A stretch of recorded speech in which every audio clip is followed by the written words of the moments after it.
चला तर मंडळी, हलवाई सारख्या टेक्स्चरची दाणेदार तोंडात टाकताच विरघळणारी बिना मावाची बेसन बर्फी कशी बनवायची मी तुम्हाला सांगते. अगदी सोप्या पद्धतीने काही ट्रिक्स वापरून 15 मिनिटाच्या तुम्ही देखील अशी बेसन बर्फी तयार करू शकता. दिसायलाच बघा किती सुरेख दिसते, चवीला अप्रतिम आणि अगदी मार्केट सारखी. त्यासाठी काय करायचं ना, सर्वात आधी कढईमध्ये 1 कप एवढं तूप घ्यायचंय. 1 कप तूप मध्ये अर्धा कप आपल्याला इथं बारीक रवा घ्यायचा आहे. जाड रवा असेल तर त्याला मिक्सर मध्ये फिरवून घ्या. रवा टाकून आपल्याला छान रवा भाजून घ्यायचा आहे, अगदी 1 ते 2 सेकंदासाठी. रवा थोडा भाजला गेला की लगेच आपण त्यात घालायचं आहे बेसन पीठ. इथं मी जेवढं तूप घेतलं त्याहून दुपटीचं बेसन पीठ घेतलंय. इथं मी ज्या कपने तूप मोजलं होतं त्याच कपने इथं मी 2 कप एवढं बेसन पीठ घातलंय. आणि रवाचं जर बघितलं तर रवाच्या अगदी तिप्पट आपल्याला बेसन पीठ घ्यायचंय. रवा आणि बेसन पीठ आपल्याला आता छान भाजून घ्यायचंय कमी गॅसवरती. सुरुवातीला इथं तुम्ही बघू शकता बेसन पिठाने सर्व तूप पिळून घेतलेलं आहे किंवा सोचून घेतलेलं आहे. अजिबात तूप दिसत नाही, पूर्ण कोरडं दिसतंय. पण जसं जसं आपण त्याला भाजत जाऊ तसं तसं त्याला तूप सुटेल आणि ते छान पातळ होत जाईल मिश्रण आपलं. पण मात्र भाजताना आपल्याला कमी फ्लेम वरतीच भाजायचंय, हाय फ्लेम वरती अजिबातच भाजायचं नाहीये. आपलं मिश्रण करपू शकतं किंवा जळू शकतं आणि मग त्याची चव अजिबात येणार नाही छान. त्यासाठी आपल्याला थोडा वेळ हवाय, पण मिश्रण आपलं छान पद्धतीने भाजलं गेलं पाहिजे याची आपल्याला खात्री घ्यायची. 2 ते 3 मिनिटांसाठी मिडियम फ्लेम वरती छान भाजून घ्यायचंय. त्यानंतर त्यात इथं मी घातलंय 2 ते 3 चमचे एवढं मिल्क पावडर. मिल्क पावडर टाकणं अगदी ऑप्शनल आहे, तुमच्याकडे असेल तर टाका किंवा तुम्हाला नसेल आवडत तर नाही टाकलं तरी देखील चालेल. पण मिल्क पावडर घातल्यामुळे आपल्या बर्फीची चव अजूनच छान येते, अगदी मार्केट सारखी लागते. मिल्क पावडर टाकून छान मिक्स करायचंय आणि भाजत जायचंय. आपलं मिश्रण भाजण्यात येतंय तोपर्यंत इथे मी प्लेट सेट करून घेते. एका ट्रे मध्ये मी छान तूप लावून बाजूला ठेवून घेते. आता आपलं हे मिश्रण बऱ्यापैकी भाजून झालेलं आहे, रंग देखील चेंज झालेला आहे, छान सोनेरी रंग आलेला आहे आणि दाणेदार देखील झालेला आहे. अजून आपल्याला मार्केट सारखी दाणेदार बेसन बर्फी करण्यासाठी त्यात 2 चमचा एवढं दूध घालायचंय. दूध घातल्यामुळे इथं बघू शकतात छान असं दाणेदार टेक्स्चर येतं, अगदी बाहेर मार्केट मध्ये मिळते अगदी तशी.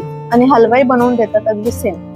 छान पद्धतीने इथे दाणेदार टेक्स्चर आलंय. पुन्हा आपल्याला 1 ते 2 मिनिटं भाजायचंय. टोटल इथं मला सुरुवातीपासून तर आतापर्यंत 8 ते 9 मिनिटं भाजायला घेतलेली.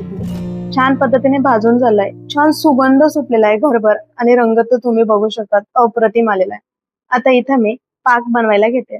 त्यासाठी कढईमध्ये 1 कप एवढं मी साखर घेतली आणि अर्धा कप एवढं पाणी घेतलंय. छान आता आपल्याला साखर उघडून घ्यायचंय, पाक तयार करायचा.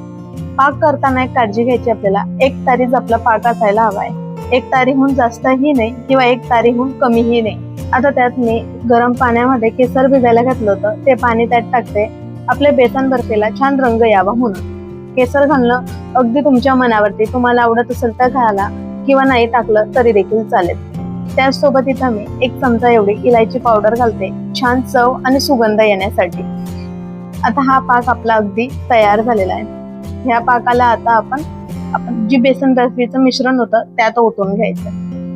जेवढा पाक केलेला आहे आणि जेवढं बेसन घेतलंय त्यासाठी अगदी परफेक्ट मी तुम्हाला प्रमाण सांगितलंय, ह्याच प्रमाणात घ्या, म्हणजे तुमची देखील बेसन बर्फी अगदी बाजारासारखी हलवाई बनवून देतात तशी बनेल. आता आपल्याला पाक टाकल्यानंतर छान मिक्स करत राहायचंय जोपर्यंत त्यातल्या सर्व गाठी मुडून जातात. अजिबात गाठी राहायला नको, यासाठी कंटिन्युअसली मिक्स करत जायचंय 1 ते 2 मिनिटं. त्यानंतर आपण आता जो ट्रेला तूप लावून घेतलं होतं त्यामध्ये थोडेफार मी काजू आणि बदाम कट करून घालते. तुम्ही टाका किंवा नाही टाकले तरी देखील चालेल. तयार झालेलं मिश्रण आता त्या प्लेटमध्ये किंवा त्या ट्रे मध्ये मी ओतून घेते. छान आता आपल्याला सेट करून घ्यायचंय. वाटीच्या साहाय्याने किंवा चमच्याच्या साहाय्याने छान त्याला पसरवून घ्यायचंय. तुम्हाला जे हवं त्या आकारात किंवा तुम्हाला जशी जाड किंवा बारीक हवी त्यानुसार तुम्ही त्याला छान सेट करून घ्यायचंय. इथं मी एका चमच्याच्या साहाय्याने एकसारखी करून घेते, म्हणजे अजिबात क्रॅक्स वगैरे नको दिसायला म्हणून. त्यावरती मी आता कट केलेले काजू बदाम घालते. छान बर्फी आपली मार्केट सारखी दिसायला हवी म्हणून. ही बर्फी सेट करून कमीत कमी अर्धा ते 1 तास तरी तिला वेळ द्यायचा आहे सेट होण्यासाठी. आता ही बेसन बर्फी मी सेट व्हायला ठेवते 1.5 ते 2 तासासाठी. 1.5 ते 2 तास झालेले, बर्फी छान पद्धतीने सेट झालेली, अजिबातच पातळ नाहीये, मिश्रण छान पद्धतीने सेट होऊन गेलेलं आहे. आता मी तिला कट देऊन घेते. बर्फी सेट व्हायला इथं मी 2 तास दिले होते, तुम्ही अर्धा किंवा 1 तास दिला तरी देखील चालेल. इथं मी चौकोनी आकारात बर्फी कट करून घेते. तुम्ही तुम्हाला हवंय त्या आकारात कट घेऊ शकता. इथं बघू शकता तुम्ही बर्फी किती छान सेट झाली. अजिबात ट्रेला चिटकलेली नाही, अगदी सहजच निघते. दिसायला तर तुम्हाला अप्रतिम दिसते, जे रंगही छान आलेला आहे आणि चवीला तर तुम्हाला काय सांगू मी. एकदा जर हातात घेतली खायला की असं वाटत होतं की खातच राहावं. एक दिवसात आम्ही ही बर्फी पूर्ण संपवली.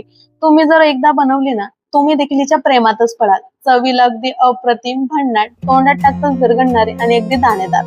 एकदा नक्कीच ट्राय करा आणि कशी झाली मला कमेंट मध्ये कळवा. रेसिपी आवडली असेल तर व्हिडिओला लाईक करा, शेअर करा, चॅनलला सबस्क्राईब करायला विसरू नका.